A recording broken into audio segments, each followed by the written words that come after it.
C'est un vrai coup de tonnerre. Thierry Breton a donc claqué la porte de la Commission européenne ce lundi 16 septembre.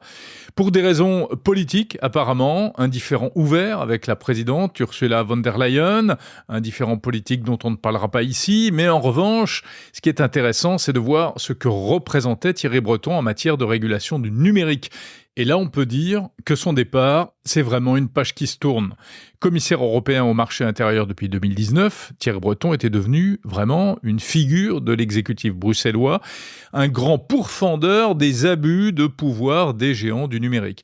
Une sorte de chevalier blanc de la souveraineté technologique européenne. Il a joué un rôle majeur en matière de régulation et son nom restera attaché à des textes clés comme le DSA, le fameux Digital Services Act visant à lutter contre les contenus illégaux en ligne, le DMA, le Digital Markets Act, destiné lui à limiter le pouvoir des géants du numérique et à favoriser la concurrence. Et puis plus récemment, il y a aussi l'AI Act, le règlement sur l'intelligence artificielle, adopté cette année et actuellement en cours de déploiement et de mise en œuvre dans les États membres. Ce n'est pas tout, Thierry Breton a aussi œuvré pour renforcer la cybersécurité en Europe à travers la certification, la sécurité des réseaux et des systèmes d'information, et il a tout fait pour développer des outils de lutte contre la désinformation en ligne. Bref, il a beaucoup donné en matière de numérique. Il est allé au charbon plusieurs fois, il a rencontré Elon Musk à plusieurs reprises, notamment après son rachat de Twitter, pour lui rappeler ses obligations en Europe en matière de modération des contenus. Après le 7 octobre, il avait écrit aux responsables des grandes plateformes pour leur demander également d'être vigilants et d'agir contre les publications haineuses et antisémites. En août dernier, tout récemment, Thierry Breton avait même écrit à nouveau à Elon Musk qui s'apprêtait à interviewer Donald Trump sur X pour le mettre en garde contre tout dérapage. Le patron de X, rappelez-vous, n'avait pas du tout apprécié et lui avait répondu dans un post moqueur, voire carrément insultant, en lui disant grosso modo d'aller se faire voir. Pourtant, Thierry Breton n'a jamais lâché l'affaire. Son leitmotiv a toujours été le même. Ce qui est interdit dans la vie réelle doit aussi être interdit sur les réseaux. Mais le revers de la médaille, c'est qu'il a vraiment fini par avoir l'image du gars qui en fait trop.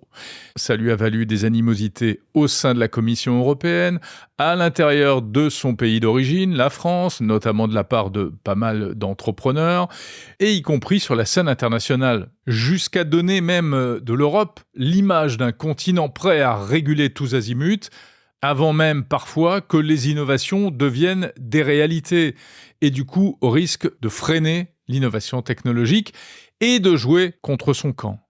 D'ailleurs, Emmanuel Macron lui-même avait manifesté à plusieurs reprises une certaine inquiétude face à l'appétit régulatoire de Thierry Breton en lui décochant ici ou là des petites phrases plutôt bien senties. Tout ça, en tout cas, n'a pas été sans conséquences, puisqu'on a pu voir récemment, par exemple, Apple et Meta renoncer à déployer ou en tout cas retarder le déploiement de leurs outils d'intelligence artificielle en Europe, en raison apparemment de la réglementation. Est-ce à Thierry Breton que l'on doit donc ce fossé qui semble en train de se creuser aujourd'hui entre les espaces numériques américains d'un côté et européens de l'autre. Un fossé à propos duquel il est difficile de dire s'il nous protège véritablement ou s'il nous isole en nous privant d'outils technologiques essentiels. En tout cas, l'ancien ministre de l'économie et des finances, ancien patron du groupe Atos, lui n'a jamais lâché l'affaire, toujours droit dans ses bottes, persuadé de mener une bataille historique pour protéger les Européens contre les excès des géants de la tech et défendre l'indépendance technologique du continent. Alors maintenant, que va-t-il se passer ? Sa démission soudaine pourrait fragiliser la poursuite de certaines initiatives. Son bilan, qui malgré les critiques, semble perçu comme globalement positif en termes de régulation du secteur du numérique en Europe, va-t-il être remis en cause ? On verra si son successeur ou même un autre commissaire décide d'enfourcher le même cheval que Thierry Breton et de galoper au même rythme, ou bien si au contraire, la politique européenne en matière de numérique est maintenant appelée à changer de cap. En tout cas, il y en a de l'autre côté de l'Atlantique qui doivent regarder cela avec un certain intérêt en attendant avec impatience de voir ce qui va se passer dans les prochains mois. Salut, à demain.